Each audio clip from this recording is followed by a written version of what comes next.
Bella a tutti raga, qui è Miro ed eccoci qua, in questo nuovo video.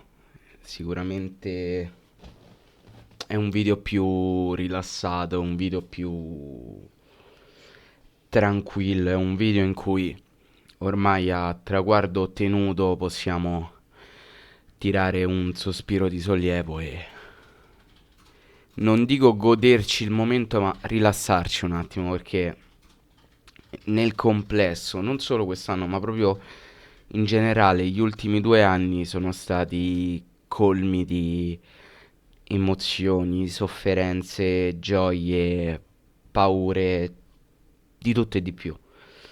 Diciamo che sicuramente in questi ultimi 2 anni non ci siamo annoiati, nel bene o nel male, però è il momento di tirare un attimo un sospiro di sollievo, rilassarsi e oggi non voglio fare programmazioni di qualsiasi sorta, non voglio ehm, fare calciomercato, nulla di tutto questo, voglio semplicemente chiacchierare con voi di tutto quello che è successo, raccontarvi quelle che sono state le mie sensazioni come una sorta di diario simile adolescenziale, no? In cui faccio un video dove mi sfogo, dove parlo, dove chiacchiero, eccetera, eccetera.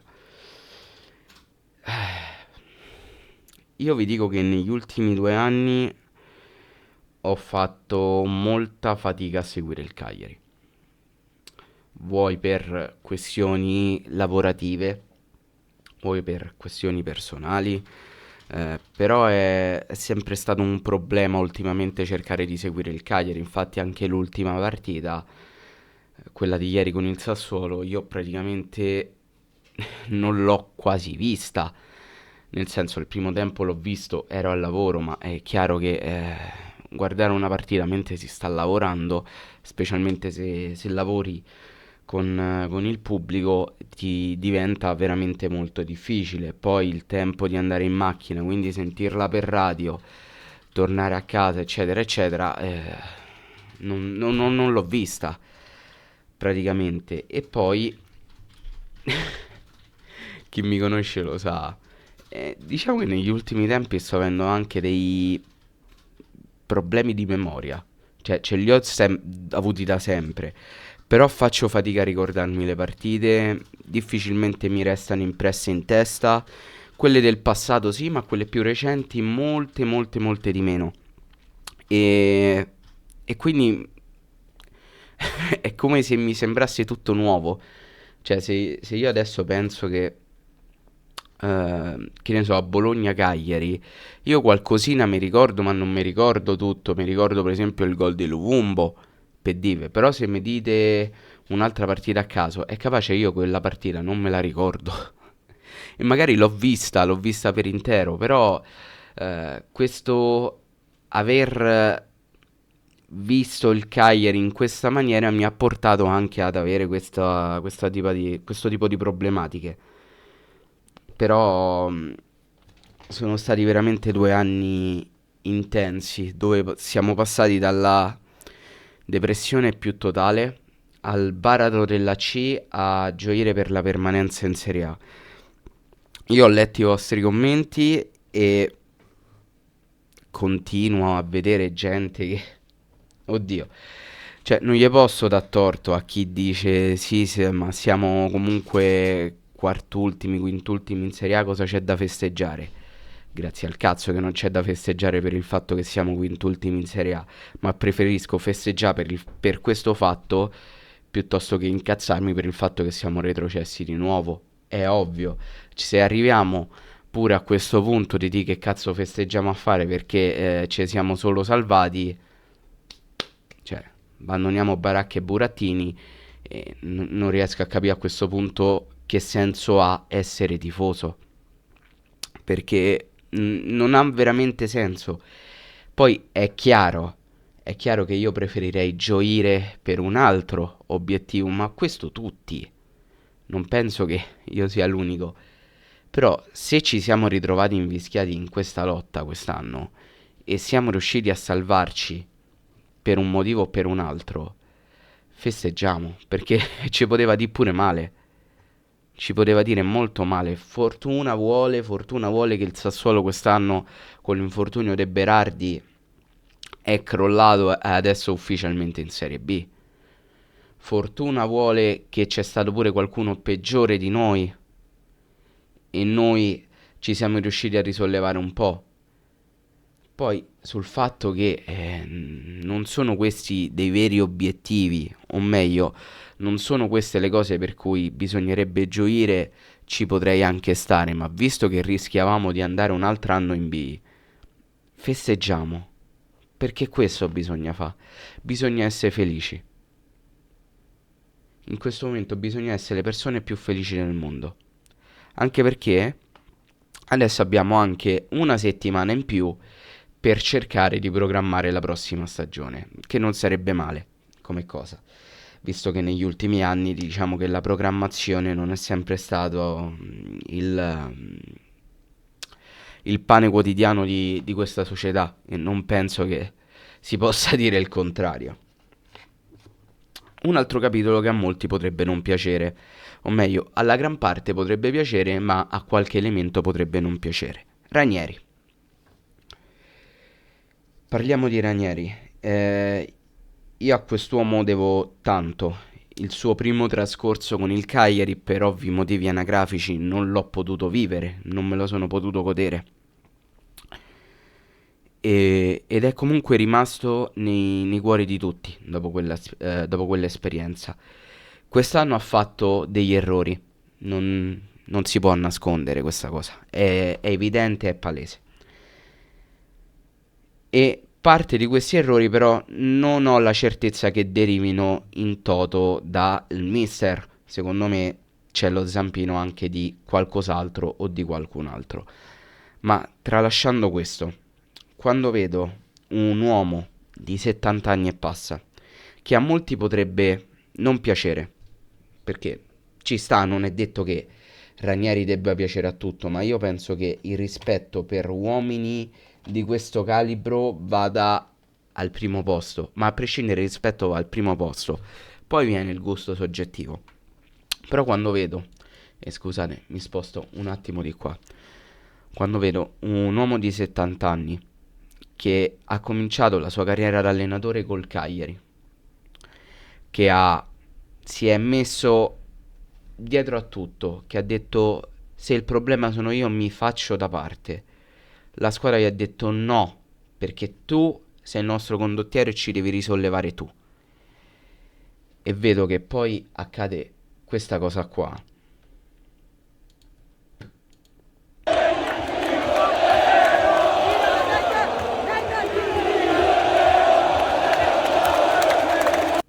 Cioè, guardate la faccia commossa del mister.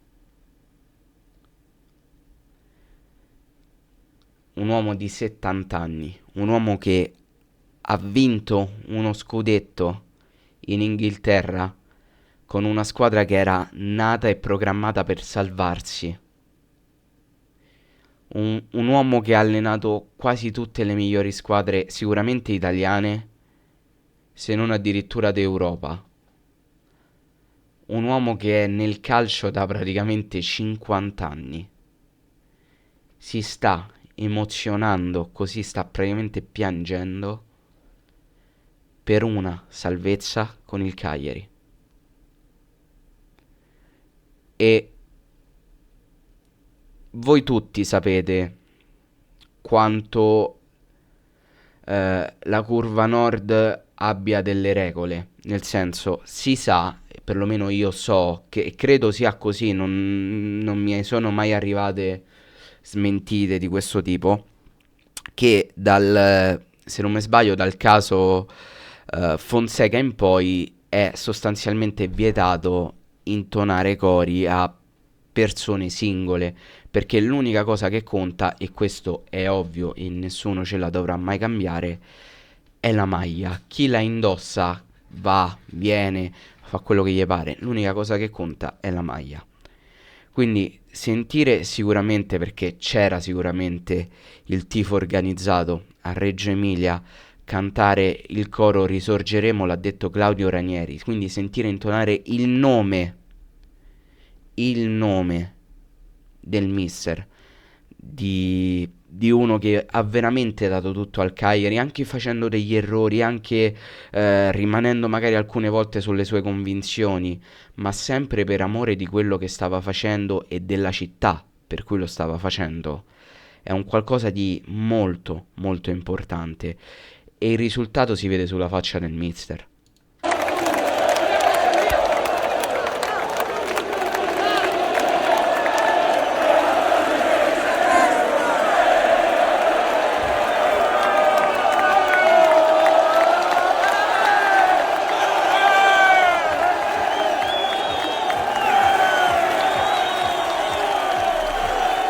Cioè, di cosa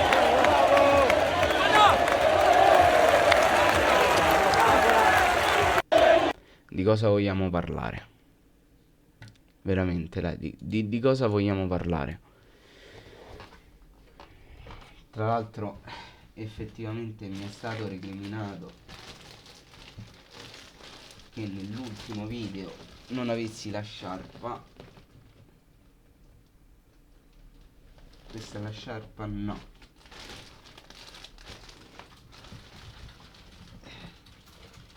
Non so più dov'è la sciarpa. Bene. Bene, bene, bene. Prima o poi la troverò. E veramente io sono contento di aver avuto quest'anno il mister, sono orgoglioso di averlo avuto, con tutti i suoi pregi e difetti, con tutte le partite andate male, con tutti gli errori commessi. Sono orgoglioso di aver avuto il mister per questa stagione in panchina e mi godo fino all'ultimo momento. Veramente, la partita con la Fiorentina me la guarderò anche se sostanzialmente sarà inutile, ma perché glielo devo al mister per quello che ha fatto, per tutto l'amore che ci ha messo, per tutto l'orgoglio che molte volte ha calpestato pur di aiutare noi, perché il mister tutto questo sicuramente l'ha fatto comunque per uno stipendio, perché è pur sempre il suo lavoro. È ovvio e legittimo che sia così. Non penso che esista una persona che lavori a gratis. Però l'ha fatto principalmente per noi, perché sapeva anche ai rischi in cui andava incontro. L'ha detto lui in primis quando è arrivato. Perché devo rischiare di rovinare, di macchiare un ricordo bellissimo che si era creato ehm, negli anni 90, fine anni 80, inizio anni 90? Perché devo andare incontro a questo rischio? Però lui ha detto quello è un pensiero egoistico, perché le persone a cui voglio bene stanno soffrendo in questo momento e sarei egoista a non dare una mano soltanto per il rischio di rovinare un ricordo. È stato lui in primis a mettersi in gioco. E io, davanti a persone così, non posso fare a meno che inchinarmi. Poi mi potete dire tutto su questa stagione, mi potete dire tutto, ma ormai è finita, ci siamo salvati. Per me Ranieri va solo che applaudito, nonostante gli errori, nonostante tutto, va solo che applaudito. Perché ci mangia in testa a tutti Ranieri, eh? Ci mangia in testa a tutti.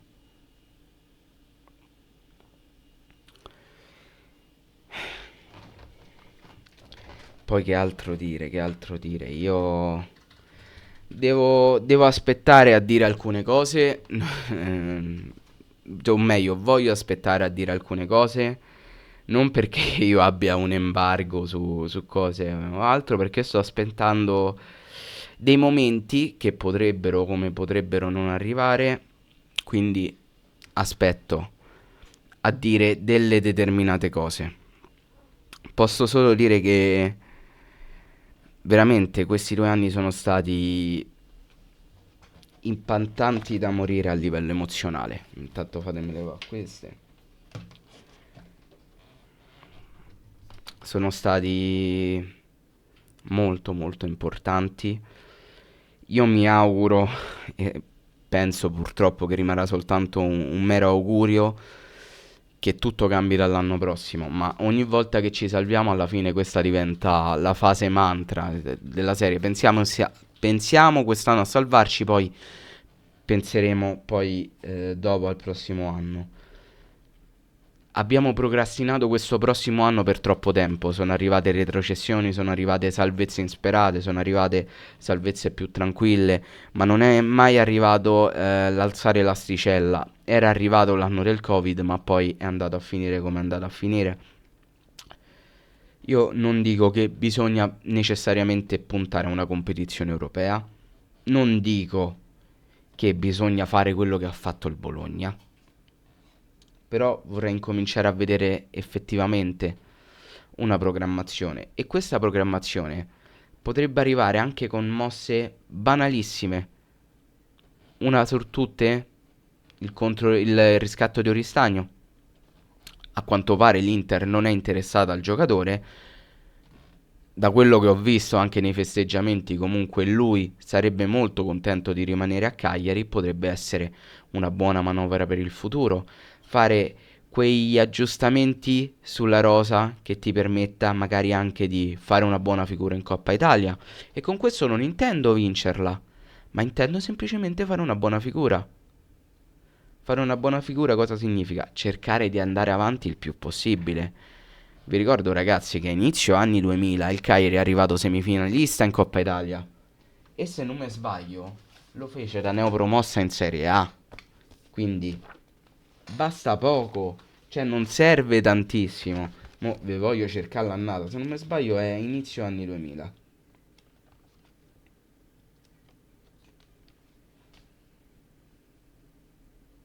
No, non lo fece da neopromossa perché salimmo in Serie A nel 97-98, dopo essere subito scesi, il famoso spareggio con il Piacenza.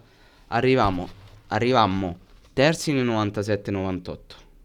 Tra l'altro il famoso campionato dove ci fu il Castel di Sangro, che tra l'altro è un paesino vicino a un altro paesino in cui vive la mia zia, che sta in Abruzzo, provincia di Chieti.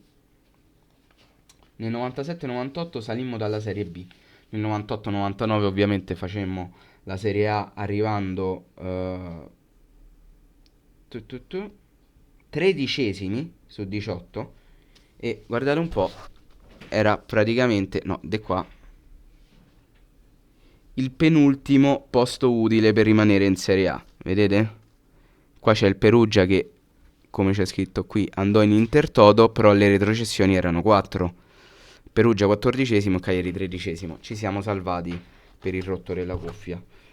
E poi, e poi, nel 99-2000, l'anno del famoso Perugia-Juve, in cui noi retrocedemmo e se non mi sbaglio l'ultima giornata la giocammo proprio contro l'Inter, in cui segnò Baggio su rigore. Sì, Inter-Cagliari, che in realtà era Cagliari-Inter. Il Cagliari, guardate un po' dove è arrivato in Coppa Italia. L'anno della retrocessione. Vedete che basta poco. Non serve fare grandi cose. Io mi auguro che questa cosa possa accadere già dall'anno prossimo. Potrebbe non succedere, che è la cosa più probabile. Però ci voglio sperare comunque, perché penso che tutti si siano un po' stufati di quest'aura di mediocrità, quest'aura da squadra che fa su e giù, perché ormai negli ultimi anni il Cagliari è diventata la squadra che fa su e giù, perché fa un tot di anni in Serie A, poi cade in B, sale subito e via discorrendo, diventa un circolo vizioso. Non è bello, non è piacevole, in primis per noi tifosi, perché ci fa capire quanto in una società professionistica questo significhi vivere alla giornata. E non può esistere vivere alla giornata quando in Serie A si campa di metodologia, pianificazione, programmare per il futuro. Staremo a vedere. Per il momento godiamoci questa salvezza, più o meno meritata. E domani è un altro giorno, poi si vedrà. Vedete, alla fine le frasi cliché escono sempre fuori, ma è così, ci sta. Per il momento voglio solo cercare di rilassarmi un attimo e godermi questo momento, perché penso che ce lo meritiamo tutti da tifosi dopo quello che abbiamo passato in questi 2 anni. È incredibile. È veramente incredibile. Cioè, pensate che in questi 2 anni noi abbiamo avuto lo stesso numero di direttori sportivi, lo stesso numero di allenatori, perché abbiamo avuto 2 direttori sportivi, 2 allenatori. Si cambia molto spesso il direttore sportivo in quel di Cagliari e questo fa anche capire una delle problematiche, perché non si può cambiare ogni 2 anni direttore sportivo. E raga, ma che vedevo di? Ma che vedevo di? Esultiamo, gioiamo, siamo felici, festeggiamo. E alla fine è successo quello che cantava la curva. Risorgeremo, l'ha detto Claudio Ranieri.